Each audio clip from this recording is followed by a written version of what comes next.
जहां एक तरफ इजराइल के जरिए निहत्ते फिलिस्तीनी मुसलमानों के ऊपर मजालिम का सिलसिला न सिर्फ जारी है बल्कि लगातार बढ़ता जा रहा है। अब ग्राउंड से हार के बाद जिस तरह से गजा में लगातार इजराइल को भारी नुकसान का सामना करना पड़ा, जानों से लेकर टैंकों की तबाही तक, अब लगातार एयर स्ट्राइक कर रहा है और अब पब्लिक प्लेसेस पर निशाना बनाना उसने शुरू कर दिया है। ऐसे में एक तरफ तो यह सिलसिला चल रहा है, दूसरी तरफ अमेरिका के ब्लिंकन मुस्लिम देशों के दौरे पर तीसरी बार पहुंच गए हैं और मुस्लिम देशों के जो हेड्स हैं उनसे मुलाकात कर इसमें एक राय बनाने की बात कर रहे हैं।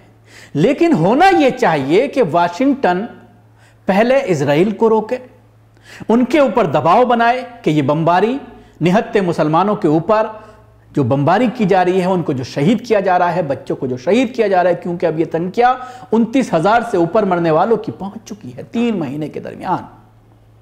आज 8 तारीख है, 7 अक्टूबर को यह हमला हुआ था, तकरीबन 93 दिन हो चुके हैं, लेकिन लगातार यह सिलसिला जारी है। इसके साथ ही व्हाइट हाउस चेतावनी तो देता है, हिजबुल्लाह को लेकर इजराइल को यह चेतावनी देता है कि तुम नहीं जीत सकते, बार बार इस तरह की खबरें आती हैं, लेकिन इसके बावजूद उसका जो एक यहूदी हित है वो जरूर नजर आता है। ब्लिंकन एक यहूदी हैं और उससे आप क्या उम्मीद कर सकते हैं।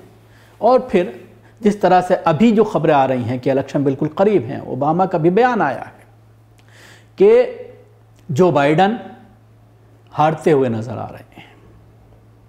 उन्होंने खदशा जाहिर किया है कि इस जंग में अमेरिका के जो प्रेसिडेंट का जो रोल रहा है उससे वहां की आवाम बहुत ज्यादा खफा है और शायद इस बार पार्टी उनको कैंडिडेट तक ना बनाए।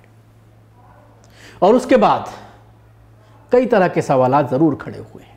वाशिंगटन पोस्ट ने यह लिखा है कि व्हाइट हाउस ने इजराइल को चेतावनी दी है कि वो हिजबुल्लाह को नहीं हरा पाएगा।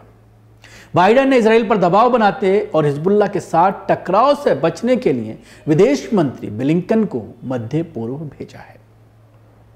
इजराइल के सबसे बड़े इत्तेहादी और सरपरस्त अमेरिका के मिनिस्टर एंटोनी ब्लिंकन ने उर्दून के शाह अब्दुल्ला को यह बात बताई है और उनको यकीन दहानी कराई है कि अमेरिका फिलिस्तीनियों की मूवमेंट के खिलाफ है, वो अमेरिका को वहां से हटाने के खिलाफ है।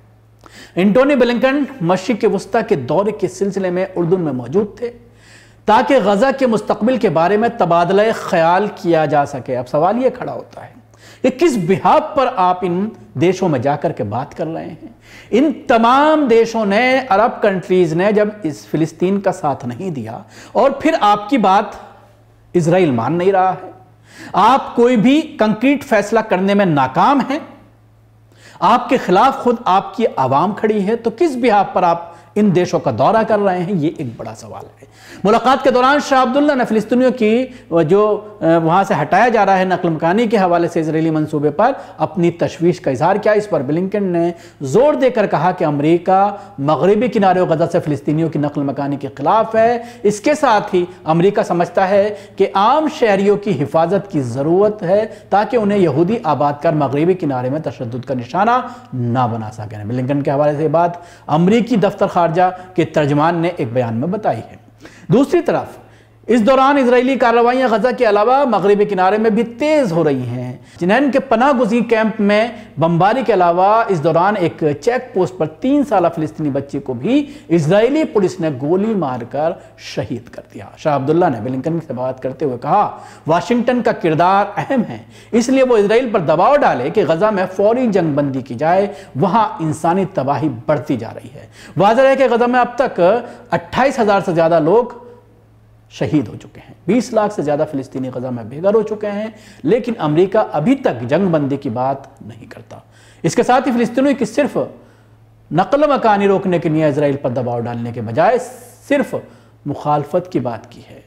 अमेरिकी वज़ीर ख़ारजा का यह दौरा बैरूत के मुदाफ़ात में हमास के नायब सरबराह की इजरायली ड्रोन हमले में हलाकत के बाद शुरू किया गया है। अगरचे इस दौरे की तैयारी पहले से थी, लेकिन लबनान की सरहद पर इजराइल और हिजबुल्लाह के दरमियान गोलाबारी भी होती रहती है। उधर बहरा अहमर में, रेड सी में भी हौसियों के हमले जारी हैं। ब्लिंकन हफ्ते के दौरान उर्दून पहुंचे। अब इतवार के रोज़ वो कतर और पीर के रोज़ यानी आज उनकी कतर और मुत्तहिदा अरब इमारात में अहम मुलाकात होंगी।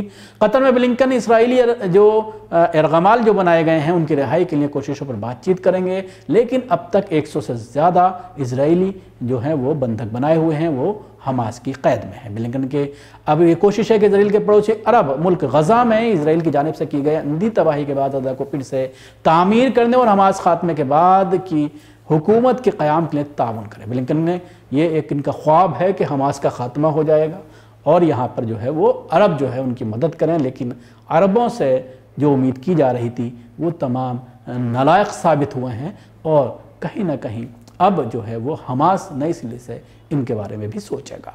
ब्लिंकन के वफ्द की कोशिश है कि गज़ा के मुस्तक़बिल के हवाले से अरब ममालिक इजरायली ख़यालात को कबूल कर लें। ये बात एक सीनियर अमरीकी ज़िम्मेदार ने कही है, जो ये बात कही जा रही है और शायद ये कबूल भी कर लें, लेकिन सवाल खड़ा होता है हमास का, क्या हमास इस तरह की बातों को कबूल करेगा।